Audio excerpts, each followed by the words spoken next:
Hello, hello, and welcome back to another amazing episode here on the Wisdom Rising podcast. In today's special bonus episode of the show, you'll hear Christine interview her most recent mentor in the realm of erotic shamanism, Kashi. Kashi is on the show today to illuminate the somatic healing journey that you can use to claim your sovereignty. In today's show, you'll hear Christine and Kashi discuss the divine feminine and sacred masculine forces within each of us. And this episode will be particularly inspiring for all of our female identifying listeners, as we'll be talking about how to use somatic or fully sensory experiences to heal the womb, your portal of power. They'll also discuss how the connection to Mother Gaia can nourish our yonis and cultivate our passion and purpose, along with understanding the priestess archetype as a powerful figure for women. Along the way, they'll also talk about our connection to earth, sensuality, and authentic expression, and share practical ways to strengthen and release societal conditioning while setting healthy boundaries and being open to compassion. This is truly a powerhouse episode and a fantastic opportunity to learn more about Christine's personal practice that she's been engaging in as she continues to walk her shamanic path. So, if you're interested in learning more about the divine feminine and sacred masculine energies, healing your personal power, especially as a woman, and somatic alchemy while walking the priestess path, then this episode is for you. This is also a fantastic opportunity, like I said, to see Christine in her element and in the depth of her shamanic practice, which you'll also get to see highlighted in her upcoming masterclass on intrusive entities and psychic protection. So if you're ready to strengthen your spiritual sovereignty and protect your energy from unseen forces, then you can join Christine for an in-depth 3-week online masterclass that will empower you with the tools and knowledge that you need to understand and manage intrusive entities and other supernatural forces. Classes start next Thursday, if you're listening to this when it airs, on April 17th, and we'll meet for 3 weeks, April 17th, April 24th, and May 1st, from 5 p.m. Mountain Time to 7 p.m. Mountain Time. So 2-hour classes meeting for 3 weeks, starting next Thursday, April 17th. This masterclass is perfect for all of you energy practitioners who are interested in diving deeper into developing stronger psychic boundaries, expanding your energy, and learning how to navigate the realm of ghosts and intrusive entities. So this masterclass is now open for enrollment. There's a one-time payment option or a 2-part payment plan option to make this really accessible for all of you who feel called to dive deeper into the realm of intrusive entities and psychic protection. In addition, if you love the archetype aspect of today's podcast episode, you will love Chantel's upcoming masterclass on archetypes. Chantel's archetype masterclass starts later this April and will meet on Sundays. It's the perfect opportunity to learn more about the spiritual archetypes, what they mean, how they show up in our practices, and how we can alchemize them to really stand in our power and understand our path forward from a spiritual perspective. We'll have more podcasts and information about Chantel's upcoming archetype masterclass coming out very soon, so be sure to stay tuned, or you can check out the link in the show notes to learn more. Finally, if you're interested in joining us for more of a chakra type workshop, we have 2 free chakra metaphysical anatomy and physiology webinars happening on April 14th and April 18th next week at 5 p.m. Mountain Time or 7 p.m. Eastern Time. So these educational and inspiring workshops are going to be here to explore the connection between our chakras, our emotion, our energy, and our physical health. So working through the lens of the chakras within this 1-hour workshop that I'll be leading again on April 14th and April 18th at 5 p.m. Mountain Time, 7 p.m. Eastern Time. We're going to explore the 7 levels of our well-being and discover our emotional, energetic, and physical signs of imbalance and disease through the chakras, while discovering ways to use Reiki and other healing modalities to restore balance and facilitate healing. So in this workshop, we're going to dive deep into psychology, limiting beliefs, our nervous system, the connection to our energy bodies, what each chakra means, how it functions, how we can identify which chakra needs our attention, and how we can bring healing and balance to each chakra. So after these workshops, you'll walk away with a deeper understanding of how our physical and energetic bodies work together together, and multiple new tools in your healing toolkit to facilitate multi-dimensional healing through the chakras. The workshop is free, but a suggested donation is advised so that we can continue to offer more amazing resources to our spiritual and shamanic community. So again, the link to those webinars, to register for those, the recordings will be provided, but you'll need to register whether you join us live or watch the recording. Those links will be in the show notes. So once again, we have 3 amazing opportunities for our community coming up. We have Christine's Intrusive Entities and Psychic Protection Masterclass starting next Thursday. So now is the time to enroll in that in the link down below. We have the 2 chakra webinars happening on April 14th and April 18th at 5 p.m. Mountain Time, 7 p.m. Eastern Time that you can register for now. And we have Chantel's Archetypes class, Alchemizing Archetypes Masterclass, happening later this month. And the link to learn more about that is in the show notes as well. We hope that you'll join us as well in our Moon Rising Shamanic Mystics Facebook group, a rapidly growing community of over 4,000 amazing individuals who are walking this path right alongside you. We would love to hear your top takeaways from today's episode and any questions that you might have there in the group. You can also subscribe to us on YouTube or follow us on Instagram or Facebook to see more behind the scenes content and stay up to date on all things Moon Rising. We love supporting our community with these podcasts, webinars, masterclasses, groups, content, and more. So be sure to join us everywhere you can. And in the meantime, we hope you enjoy today's special episode here on the Wisdom Rising podcast. Let's go to the show.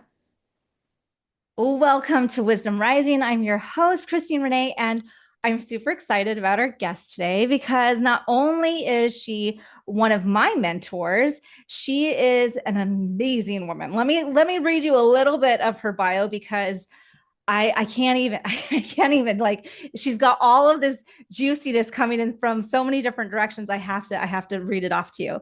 So Kashi is the founder of Kundalini Rose, a Costa Rica based platform for tantric arts, coaching, and a modern approach to temple culture and sacred sexuality. Can you tell why I already love her? Okay, today she draws upon a range of devotional ceremonial practices and healing modalities to inspire workshops, in-person immersions, online trainings, and pilgrimage for women and men.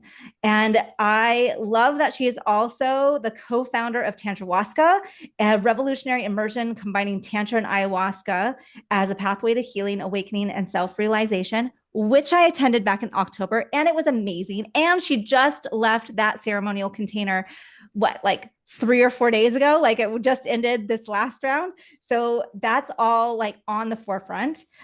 She's also an international facilitator. Kashi is a certified Kundalini yoga teacher, Reiki practitioner, and graduate of the International School of Temple Arts and Energy of Breath School.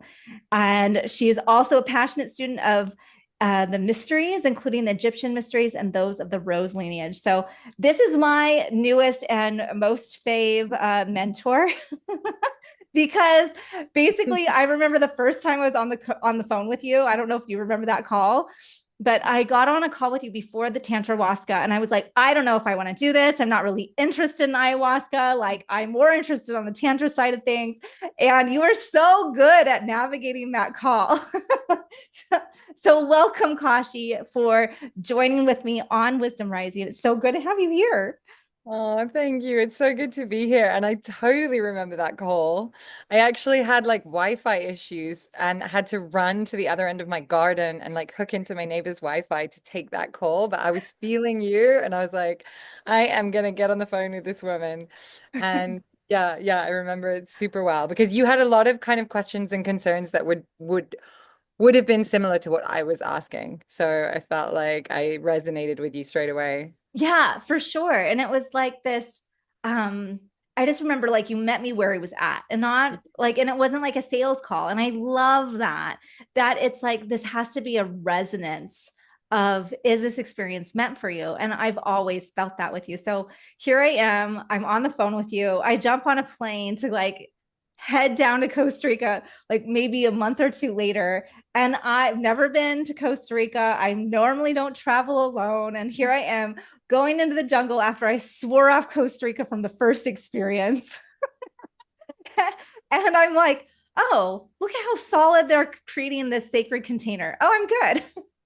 Yeah, no, totally. And yeah, and you were bold, you really went there. You were like, I think you probably drank more medicine that retreat than anybody else. I seem to remember. Yeah. You were like, because once you realized like the container was solid, you were like, this is an opportunity for me to go deep. And I Yeah. can in this space. And so you did, and it was powerful and beautiful and Oh, all the yeah. things. But Yeah. I think that I was it. resonated with you like testing even on that phone call, like how is this container held, because obviously you hold containers yourself. And so I have a similar thing. It's kind of like I notice if the container is loose or if it feels shaky or unsafe. And, I think yeah, when you're diving into plant medicine that you'd never experienced before for the first time was like very reasonable questions. But then once you were there, you were just like soaring. Yeah. Well, and I think that's it. And I think it's a good reminder for our listeners. Like if you are going into new sacred spaces, like this is why you vet your facilitators. Like I have a really high standard for facilitators. Like if you and Millie had only done, let's say, 20 ayahuasca ceremonies, I would be like, hell no, this isn't it. Like I need more Totally. experience, right? And Millie's done like over 1,000 and you've assisted in hundreds, right? Like, It's a little less than that. I like she's done over probably between 800 and 900 now, yeah, either that's a serving the lot. medicine or playing music. Yeah, and so my number is definitely lower than hers, but I dived into ayahuasca in my 20s. Like pretty like I'm quite an all or nothing person. So once I discovered that medicine, I was really like I can do similar to you, like I can do work in this space with this medicine that otherwise I can't do. Like I can go so deep and I trust her so much. Mhm. So I really dived in. I did a lot of ceremonies in my 20s. And then I had a hiatus of 10 years where I didn't drink anything. And then I moved to the jungle and I started to feel her. And like she honestly, I always felt her. She never like left me, even in those 10 years, I could feel her spirit with me. And then I ended up coming back to her because Millie and I reconnected and Tantra Weska was like born. So I ended up after the 10-year hiatus coming back to ayahuasca, but in a facilitator role, which I never expected, you know? But it was like Millie and I have known each other for 20 years. We both met. We were both already studying Tantra when we were 20. And we met in a kind of yeah, in like a sort of tantric context. And then basically it you just never know the weave of life, It's like now we're both so much in our dharma. She had her own journey with ayahuasca and her initiation into serving that medicine. I had my own journey like deep into the shamanic tantric realms and the deepest like parts of my initiation, I wasn't even drinking the medicine at all. Yeah. And then once, I'll just share this little story because it was so wild. The only reason we saw each other again after 13 years, because we were still very good friends, but we'd been estranged, was because I'd forgotten to get a return ticket flying into Costa Rica and they sent me straight back on the plane to Madrid. And then I got stuck in England for a while. This was during the pandemic. And then Millie and I reconnected. So when I was getting sent back on that airplane, it was like, why is this happening? This is a disaster. But then what came out of it was reconnecting with Millie after 13 years and then realizing that our paths were, we'd been on very similar journeys. And then, we went for a walk in the forest and she said Tantra Weska because it had been a vision of her and her beloved who passed away during COVID. And as soon as she said that word, I felt like it had come from me. And it Mhm. was just like from that moment, we started to co-create it. And we just finished the fifth Tantra Weska for women. I think that's amazing. Yeah. Well, And we're and very I excited because next year we're going to do Tantra Weska for couples and we're going to do Tantra Weska level 2 for women who've done Tantra Weska level 1. Oh, I can't wait. And I think what really hit me the most out of that was all of the tantric work. Like I Hmm. had been interested in studying tantric work for years and years. Like it's been on my radar, but nothing I really dove into. And I love that word that you use, like erotic shamanism, because I'm very much obviously love the shamanic arts. But Mm. once I started understanding it from the shamanic perspective or the energy work perspective, I was like, oh, this is the most powerful thing ever. Like I remember being there in ceremony and it wasn't under ayahuasca, but we had like 10 women all having full body orgasms without any kind of physical touch. And I'm like, this is mind blowing. Like every woman needs to have this type of experience to fully feel into her own body and claim her power. Like there's nothing wrong with us. We all have this innate ability. And it just sparked such a huge movement in my life going. I remember leaving. I'm like, Kashi, you're my mentor. Like, I remember. whatever you do, like, I'm going to take it. So you just let me know what that is. Yeah, that was beautiful. And I just got goosebumps when you were saying that because it is such a profound like reclamation that happens in that container. And in many things that I do, it's like one of my biggest passions and a big part of my dharma is leading women through that remembrance and reclamation of like their womanhood, of the power that we actually hold as women, which people are just often so disconnected from. And so then it takes sometimes these kind of containers and processes and practices to get a somatic experience of that power and of that divinity that we are. Otherwise it's just like words thrown around, it's just trends and like, oh, you're such a goddess or whatever. And it's like when you have these kind of like embodied somatic experiences where you experience the divine in every cell of your being, and you experience that like voltage of energy moving through you and you start to like unleash your ability to allow life force energy to move you and move through you, you walk through life in a different way after that. You walk through life aware of that power that you hold as a woman and that power you have to co-create, and then you become the change. You realize that none of it is outside you.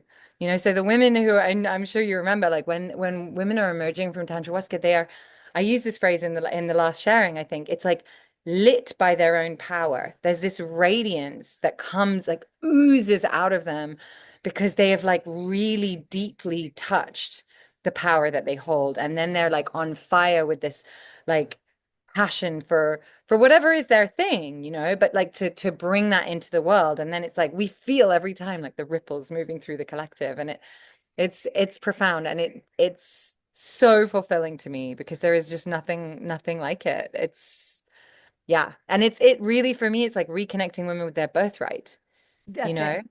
Yeah. It's that they've been kind of robbed of because of the way society is set up and because of the conditioning and because of the shame and the fear and the whatever trauma. And like every woman has her story and every story is so powerful.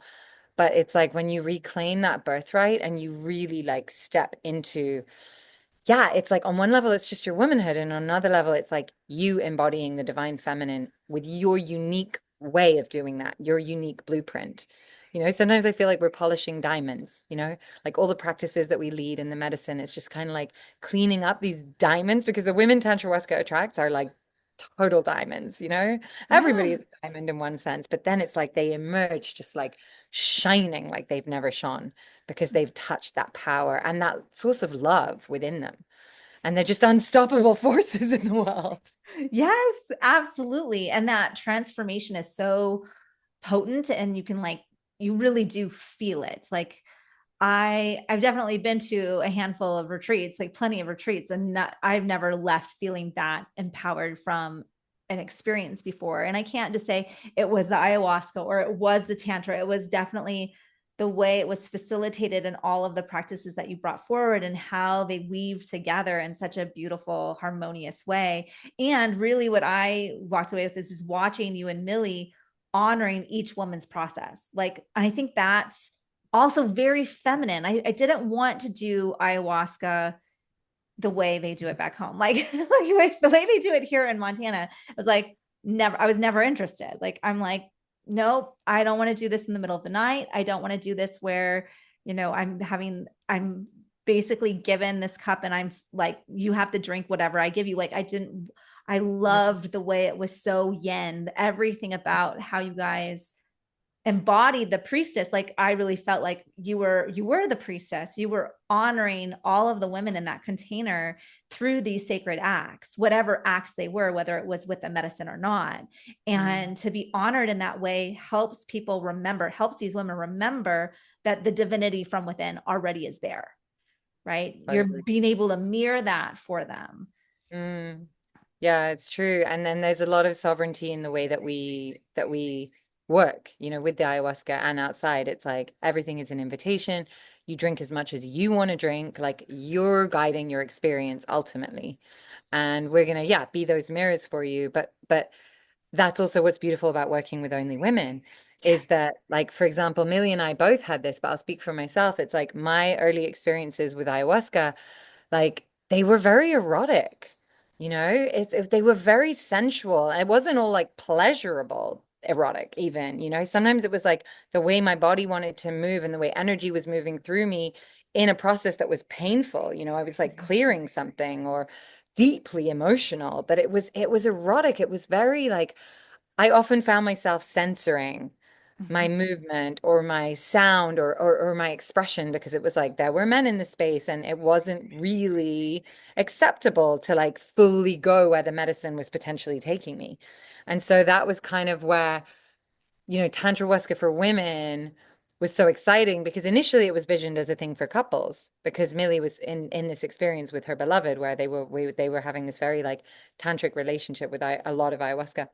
But then it was like, oh, with women, there's this permission slip, and this like welcoming of whatever is moving through you. So that can be like heart-rending grief, or that can be like ecstatic bliss. And if you want, you can take off your clothes. And if you want to dance around, you can dance around. And obviously we have boundaries and safety is like the paramount thing, but there's a lot of freedom to express. And because there's no masculine gaze, then women do really express in a way that is more uncensored and therefore more raw and more powerful. And this is where the Tantra is such a sort of perfect marriage with the ayahuasca in so many ways, because also these women are learning practices and releasing their voices and learning how to breathe properly and doing a lot of work like with their yonis. So it's like all of their body gets very activated even prior to receiving the medicine. And so then the medicine can work deeper with them or they can work deeper with her. And it's just like it's more embodied. Mhm. And so we feel like a little bit like it's this missing piece in the feminine empowerment movement because there is, it's a huge topic, but like there has been so much wounding on both sides of the gender war, and there has been so much perpetuation of that war because it keeps people from their power in many ways and it keeps the collective kind of trapped in certain dynamics. And when you're in those ceremonies and you're in those processes and you're able to like really, really not only just it's a level of healing where you can't run from the medicine. Right. So you can't really avoid the self-responsibility and the mirror that she holds up to you, where no matter what the trauma is, no matter what abuse you've experienced, she helps you to reclaim your power and realize that it's all right there for you, like the power that you thought was taken or lost, and that you're the one that can reclaim it, like moment by moment. And so you have all these tools also to be able to like guide you through that reclamation, so it all becomes less abstract and less of a kind of like, conceptual thing of like, how can we redress the balance and how can women be treated equally and da da da. And it just becomes this inner healing of the masculine and feminine within you. And so that's the way I believe that we're going to create like sustainable change and healing in the world. And that's a big part of the Tantra that I do as well. Even without the ayahuasca, it's like when we go on that journey of union within and bringing our masculine and feminine together and harmonizing and healing that dynamic within us and maturing both those energies within us, then we become this healing and this change that we want to see, rather than petitioning or protesting or blaming each other or the government or whatever it is. It's like we take the reins each individually and we do that inner work. And so I really believe if enough people are doing this, like this is the renaissance, this is the revolution. It's revolution through evolution and it's radical self-responsibility. But that takes courage, you It know? does. And Absolutely. yeah. Well, and I feel like I think one of my biggest things I walked away from this experience was really understanding that maybe your masculine is just immature. Maybe your feminine is just immature. And like, how do we mature those areas within ourselves? Because I feel like I definitely was in my transition from my marriage where I was fully in my masculine, like 95% of my energy was in my masculine, and going, I don't want to do that anymore. That's why I left my marriage. And then I'm just have this immature masculine who's just willing to give my that power away and delegate it to some other man in my life so I can try to be in my feminine, but it's not harmonized, it's not balanced from within. And by stepping from Tantrahuasca and then into your Power of Portal program, I was like, oh, I was just like, oh, I see what I'm doing here. Like I see what's going on within myself of going, there's this not only this imbalance, but this immaturity that needs to take place so I can fully step into my power, fully step into my strength and say, this is what I'm available for, and this is what I'm not available for. And that really comes from the mature masculine from within. And then once that is happening, once you have that full masculine power, that warrior energy within you, it's so much easier to recognize when a male figure in your life is actually in their divine masculinity, their sacred masculinity, so that you're like, oh, we don't actually, there's not a negotiation here. It's just so nice, so refreshing. Well, it's been really beautiful to witness your journey from like witnessing you all the way through Tantrahuasca and then you being in Portal of Power and your relationship journey during that time. And then, you transitioned into another course that I have, Erotic Alchemy, and you also transitioned relationships. Yes. Literally, it was like the timing was really accurate in that way between the courses and the relationships. And it just feels like now you're in this like deeply nourishing dynamic that is what you actually want. And the process that you went through on a personal level, yes, there were like external people involved, but it was really you at the center of your storm and you realizing that like it was all on you and you got to decide. And then very quickly you manifested like a relationship that really was what you wanted as opposed to one that was full of like questions and like Yeah, compromise.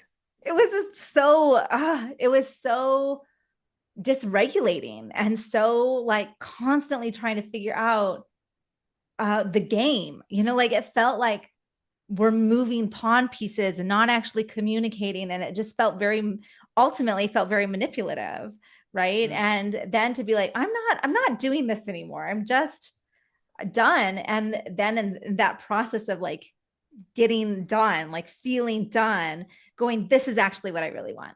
I Mhm. want these things. I want the beloved. I want the person who's going to show up and say, I love the work that you do. How can I support it? How can we do this together? And so then, you know, like it felt swiftly. Like I took a pause. I did take a pause. Like once I was out of one relationship, I was like, I need 21 days of healing. I really need to clear all of this energy out, and did that very intentionally to, all right, I'm ready for this next blessing of having all that I desire and having it really be so easy. Like, and the fact that I don't have to I don't have to explain myself in the same way. Like I don't have to try to prove myself because he's also a tantric practitioner. He's also an energy practitioner. Like these things are already in our language, and like we can see where we want to collaborate on offerings. Like it's so it's so easy. Like it's so easy. Like it feels like home, like it should be. But this is where it's such a beautiful example of that inner work and how, Mhm. when you do this work and you commit to these practices and you did, you 21 days of healing and you were using practices from Tantrahuasca and like, Absolutely. you know, that's what I always tell women because I'll introduce them to say like the yoni egg practice. And then it's up to them if they're actually going to commit and do it. Like Yes. every woman can do that practice once and be like, okay, that's powerful, But then it takes that level of commitment and devotion to that inner game and that inner transformation and that, self-healing. And then it gets reflected so powerfully in the world. And I think that's why, like, with Tantra, it's like there's a lot of relational Tantra and people focusing on like neo-tantric practices and very like, interactive. And then there's a lot of movement for like releasing shame and getting back into the animal body because there has been a lot of suppression and there has been a lot of shaming. And that's all really valid and really valuable. But for me, like I've just seen this so many times that if you don't have a foundation, like a strong foundation of inner intimacy and really knowing yourself, knowing who you are, knowing your boundaries, and obviously that is always changing as well. But if you don't take the time and you don't have the devotion and commitment to cultivate that inner intimacy and cultivate yourself from within and fill yourself up from within and through your connection to the divine, rather than always grasping or looking for someone on the outside, like the horizontal, Mm-hmm. connections and interactions to fill you up and fulfill you, then Tantra can be very troublesome, even dangerous. So I think like my approach with Tantra is really, really, really to empower each one in understanding their own energy, like understanding their masculine and feminine, learning how to love themselves, like truly, you know? And then from that place, when you meet other and when you meet all of creation and when you meet colleagues and friends and like the challenges and blessings of life, you're coming from this strong foundation. You're coming from a place of self-love. You're coming from a place where you're committed to self. Because how can you commit to a job or a partnership or anything if you can't even commit to your own healing or your own well-being? So I Yeah. feel like that's the really foundational piece. And that's what like Tantrahuasca, Portal of Power, Erotic Alchemy, like all of them are really like from this angle. I had a new client asking me yesterday. She's just like, I was worried because I saw something in it that was like talking about, your relationship and I really need to focus on me. And I was like, don't worry, that is exactly like how I work. It's from within. And that was your journey as well. It's like you were doing that work inside yourself. And then, like, what you were attracting, what you were Mhm. receiving, everything shifted in a really short amount of time. I It mean, did. Absolutely. It went, things unspiraled and really to a completion point and then really opened up. And I feel like I think one of the reasons why I resonate with your energy so much is because of that foundational work that is like a prerequisite. And I feel I do the same thing in our Soul Rising Shamanic Reiki course. Is like we need to focus on root, sacral, and solar plexus first. We're not even mhm. looking at relationships yet. Let's work on finding our own foundational source of wisdom. And I think this is why I fell in love with Shakti's what am I calling it? Um, the spiral with the Yoni yoga. Why Uh-huh. am I You mean the Sufi grinds? Yes, the Sufi grind. Thank you. I'm Yeah. like, why is it not coming to my head? Because it was like energetic drilling into the core of the earth where you're meeting Mother Gaia to like let her feed you, release all of your shit and let it be composted and then receive. And that's this two-way energetic flow with the earth. And I think so often in spirituality and spiritual work from mainstream, the emphasis is so up on the upper chakras and like let's meet the divine, and they're disassociating and they're not actually doing the embodiment work. And here we are like stripping away all of what no longer serves us, really getting to the shadow self and going, I'm worthy of this work. And it's not scary. Like there's nothing that to be afraid of that's within you, Mm. to really able to pull that mirror up. I think this is why I love Portal of Power so much, is because there was such a mirror with all of these different deities. So we were looking at the shadow side of Isis or the shadow side of Inanna or whatever it was. And it was like, I can see that there is such this duality in the divine feminine, and that I think that's where I get really, I don't know, like it just doesn't feel like it resonates when I get into the Buddhist culture of Reiki, where it's just like, it's so non-dualistic. And I'm like, but that's not human. Like, Mhm. I want to enter my senses and my sensory and my sensuality to understand the divinity, not pull away from it. Like that Mhm. just seems ridiculous. And it happens through contrast, it's like the masculine and feminine, the dark and the light, the polarity, even in sexuality and sensuality, it's like The contrast is like awakening to the senses. If it's all very like monotone and same, then it's like it doesn't stimulate you in the same way, Mhm. right? So it's kind of like the mother can hold it all. And I think there's this relief and this reconnection that happens when we do this work. And exactly that practice is so important when women realize there is this like energetic umbilical cord between their yoni and the heart of the planet. And Mhm. when that activates, because that never went away, but it's like when you activate it, it's like most women need to activate their yonis, even if they're sexually active, they haven't activated the full power of their portals. And so when that happens, it's like this it's almost like falling into the great mother's arms and realizing that she can hold us as we are with all our darkness, all our pain, all our fears. Like everything is included, and it is safe for us to descend, first of all, into the body, because many people get stuck in like disassociation and avoiding their incarnate like form somehow.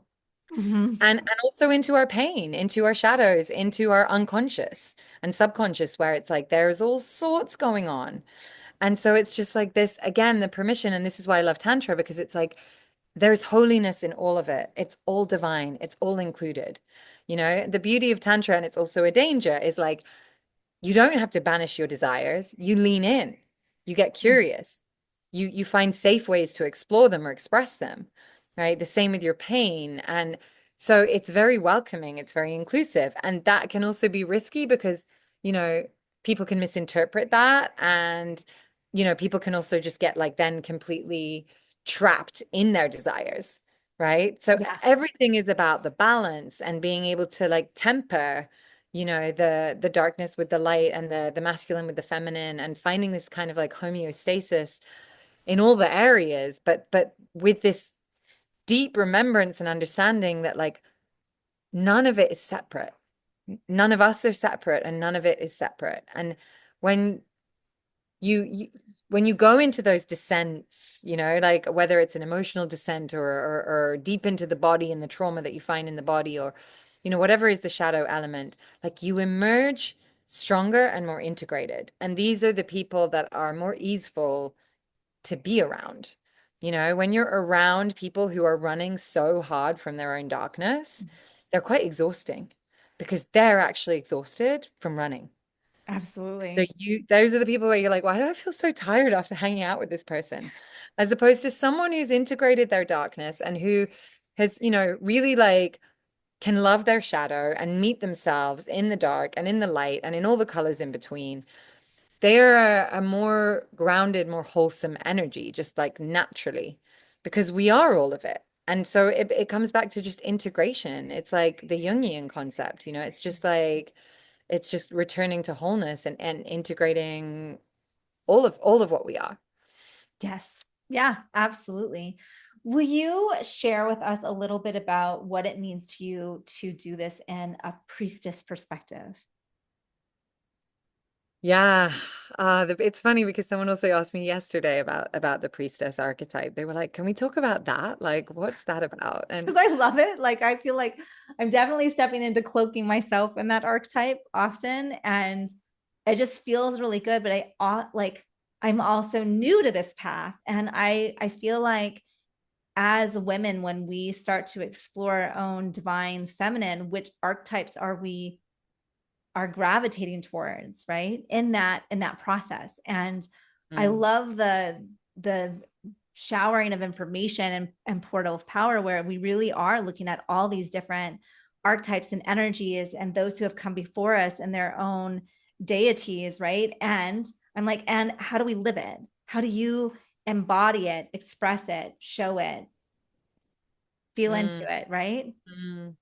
Well, the way that I like to introduce women to the priestess is in this remembrance or reintroduction or recognition that each woman is the priestess of her sacred temple. That being her yoni in her womb and this portal of power. That's why portal of power is named portal of power, like this portal of power, portal of creation that she is responsible for, and that the sacredness of that, which is why I love the word yoni, because it means sacred temple. It's like that for me really has a frequency that feels aligned.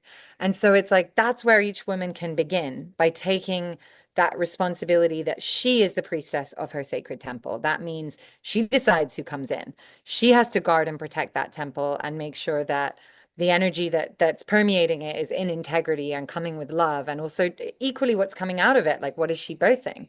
What is she gestating? What is she cultivating? Not just in terms of new life or a baby, but like, what are the projects? What are the manifestations? What are the dreams that she's holding? And that she's birthing into the world. So that's, I feel like, a place where like every woman can start to relate. Things like practices like burying your menstrual blood. This is another big one where I've had women who have been like, okay, not necessarily so resonant with the priestess archetype, but then, I invite them into that practice and they go and do that, and that something like clicks, because it's such a simple thing, but it's also so deep, and sort of awakens sometimes these like memories, or even this collective archetype, of like, wow, what that actually is and how that feels energetically, and that's why all these practices, it's like, you bringing it into your somatic experience of yourself, where you feel like a priestess in that moment. It's not just like an idea anymore, you Mhm. know? And so I think starting with the yoni and womb, and then also like understanding like, yeah, the power of your blood is a very like important foundational piece. For me, the priestess archetype has been really, really strong in my life. And I had quite a radical um path in many ways. I went through a lot of tantric and shamanic initiations that were not kind of like your typical, like, oh, I'm going to go and do like level 1 or level 2 or some training or da da. It was a much more unusual path. And my version really, like, what really was my priestess initiation that feels most deep, and most that was hardest, actually, was truly giving up my life to the divine, like truly surrendering my desires, surrendering my ideas, surrendering like where I wanted to live, like surrendering everything, and going with the guidance as it was given to me. And that was a process. That wasn't like an overnight thing or like a one ceremony thing. That was a process. But I think that with the priestess archetype, it's like she is this bridge between heaven and earth. She is this bridge between the divine and the human.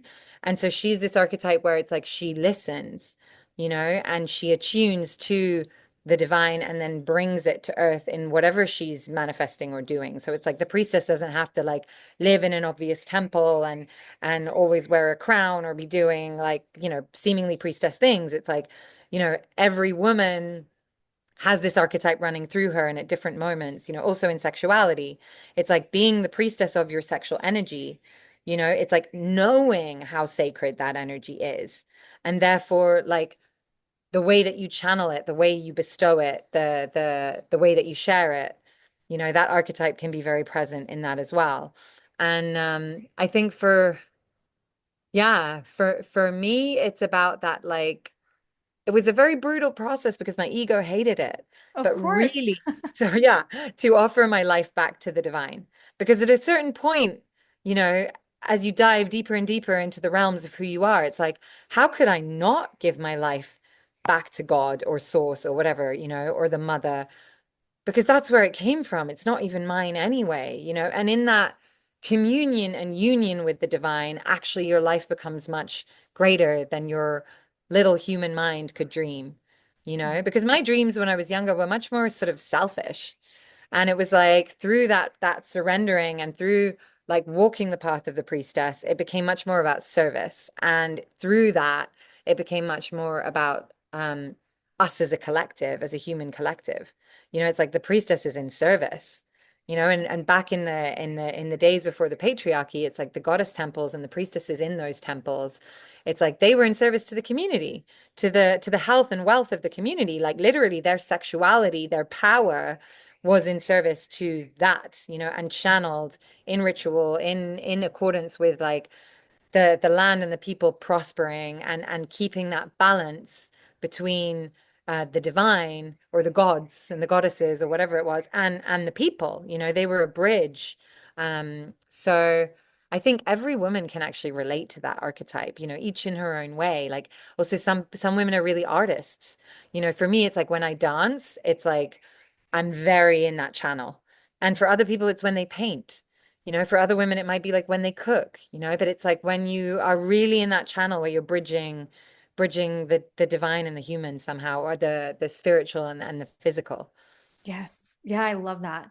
When I teach my Reiki Masters training, that's what I say all the time. It's like you have one foot in the earthly realm and one foot in the spiritual realm, and it's learning how to live in that balance. And I've been doing Reiki now for over nearly almost 25 years, right?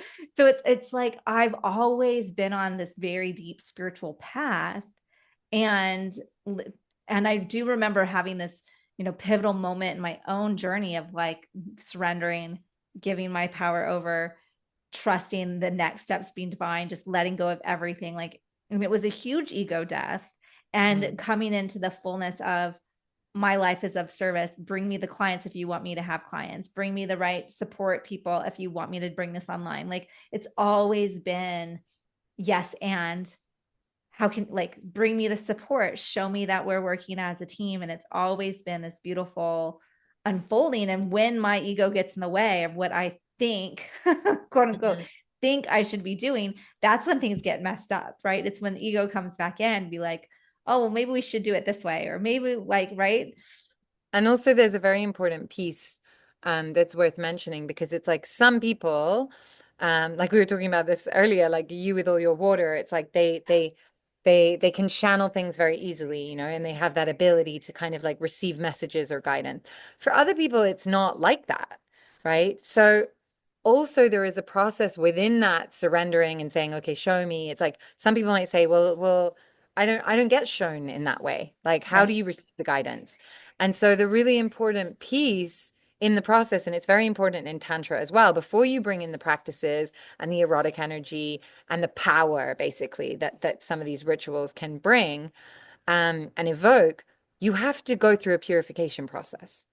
And this is what the yoni yoga that I teach is about, for example. It's like for you to reclaim your sacred temple and your yoni womb in her integrity, in a way where you can plug into Gaia and you can receive full nutrients from the earth and you can channel the level of life force that you're designed to. There's often a cleanup process.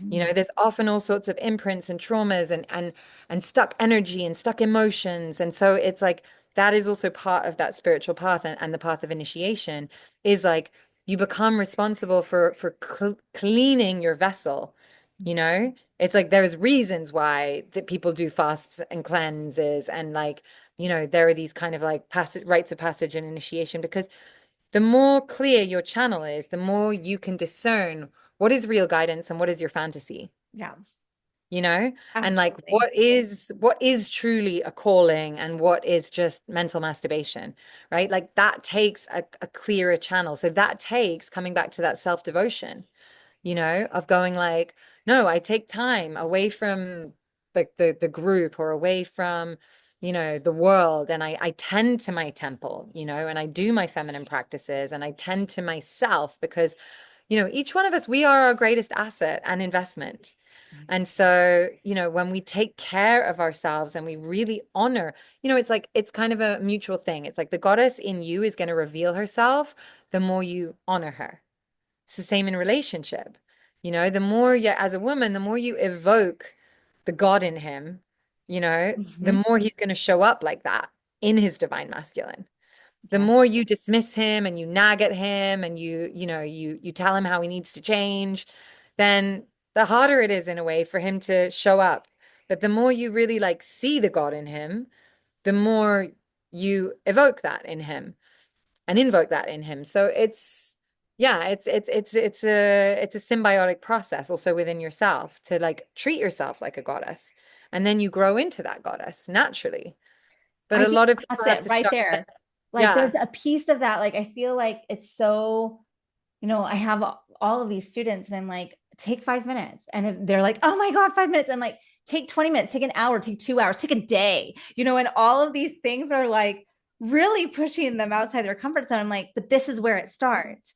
Mm. If you want to claim radical responsibility for your energy, you have to be willing and committed to do the practice, right? Hmm. So don't come to me after a month in and be like, oh, it's not working. I'm like, well, did you do things? Like, did you Yeah. do all of the things? Because like if we want spiritual development, it comes with how do we clear our own channels, right? And that we do carry a huge amount of childhood wounds and sexual wounds and all of this baggage. And it's when we can bring it to the table and lay it on the table and be like, I'm willing to look at this and honor it and learn the lessons and sift through it and going, this is who made me who I am today. And this is the type of woman I want to step into with all of my fullness, with all of my power.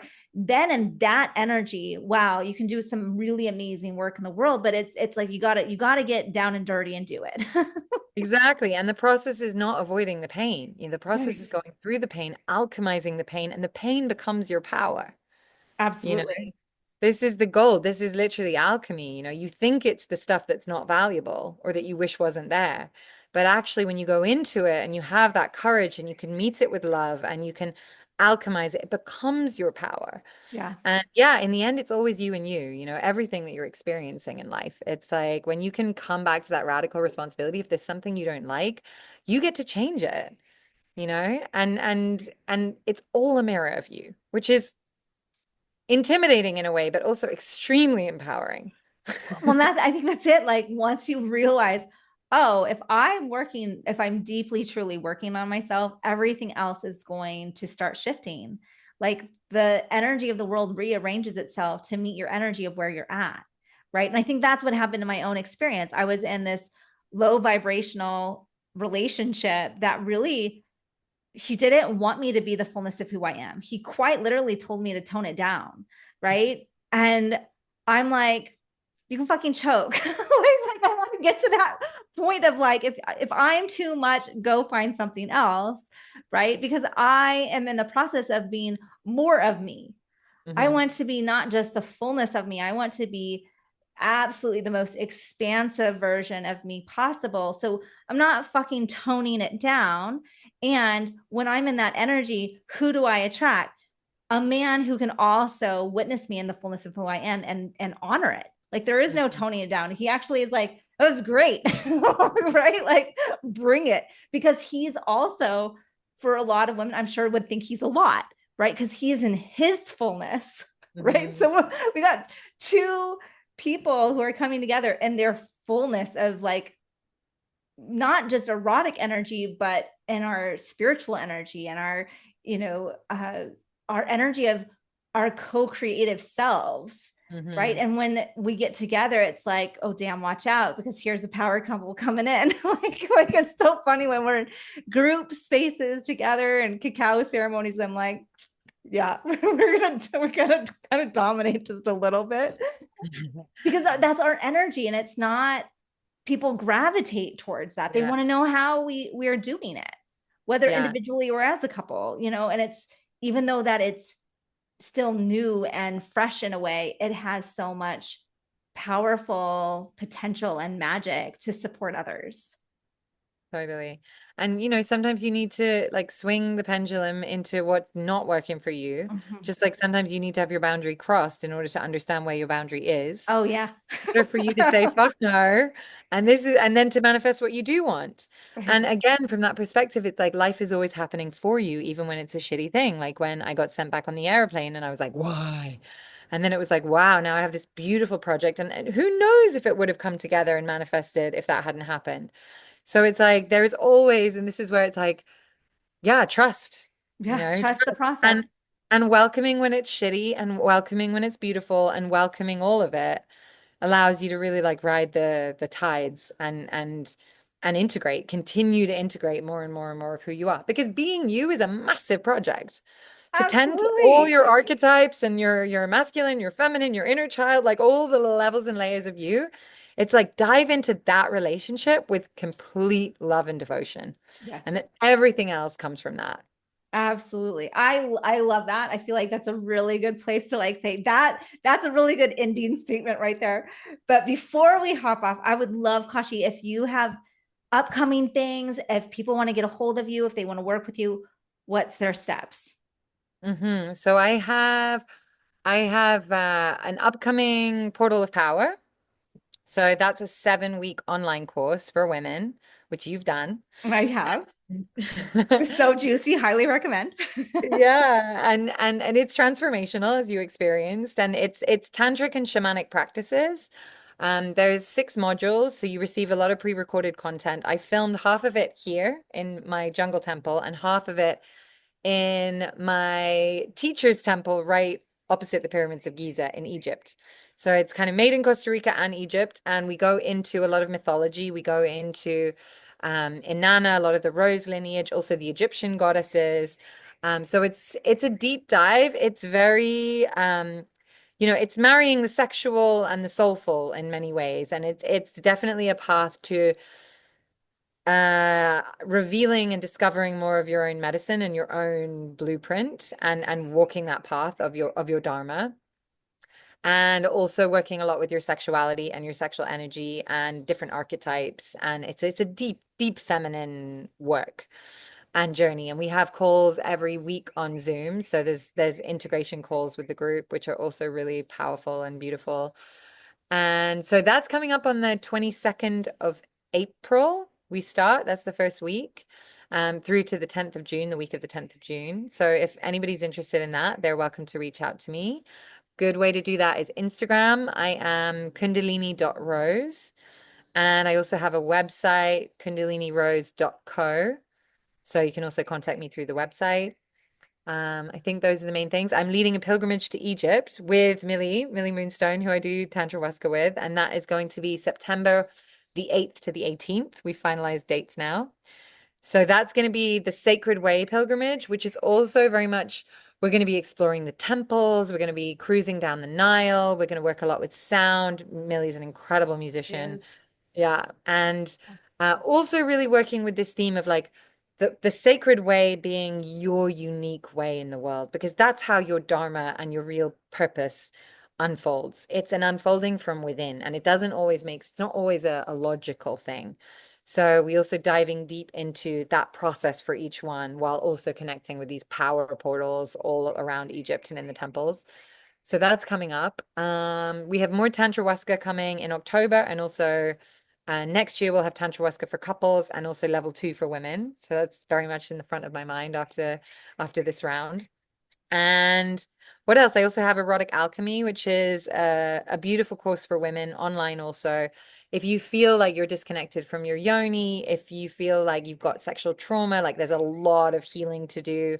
And also that you're in your masculine energy more than you want to be, and you want to like connect more to your feminine energy and get more into that feminine radiance and also feminine leadership, then Erotic Alchemy is also a really great course that I run quite regularly online. And if anyone wants to come and do a retreat with me here in Costa Rica in the jungle, I do private retreats as well. And We might have to figure that out sometime in the future for our yes, moon rising definitely. community. Yeah, and it's really fun because we co-create it, you know. And I also work with a light and sound therapy here called AOI, which is really powerful healing technology that again gets in there on a cellular level through working with light and full spectrum color to clean and help release the past. And people come out of here after like 1 week completely reborn. So yeah, really working with deep alchemical transformation in lots of different ways, online and offline. So yeah, if you're curious and you want to know more, please reach out. It's such a pleasure to share your journey and to like be here and talk about it, and having witnessed you, Christine, in all these phases since only October. It feels like it's been much longer. I know, like there's so much that has happened since then, like, Yeah. and it's been amazing. It's been amazing to be in this energy with you this whole time. And I also recognize like that relationship that I was in the fall, like I would not have met you and Millie without it. Like Mhm. he was my introduction, right? And so it's like maybe that was the whole point of it because I needed to find my next mentor. In the end, it's like it always like down the road, things make sense, even though at the Right? time. Right, for sure, for sure. So Yeah. thank you for all of the witnessing and support and honoring that you have done in my life. I have just been so loving all of the immersion and all of the courses that you offer and the experiences that you offer. And I do hope, like, I'm like, knock on wood, that I'll be joining the Egyptian trip as well. Like, that for a pilgrimage sounds super juicy to me. I cannot wait. So we'll put all of those links, all of those offerings in the show notes. So if you're like, where's the link? Look in the show notes. We'll have them all there for you. And then, yeah, definitely reach out to Kashi over on Instagram, because she's quick to respond over there. And until next time, may you awaken to the whispers of wisdom rising from within. We'll see you all next time. Thanks, everyone. Thank you.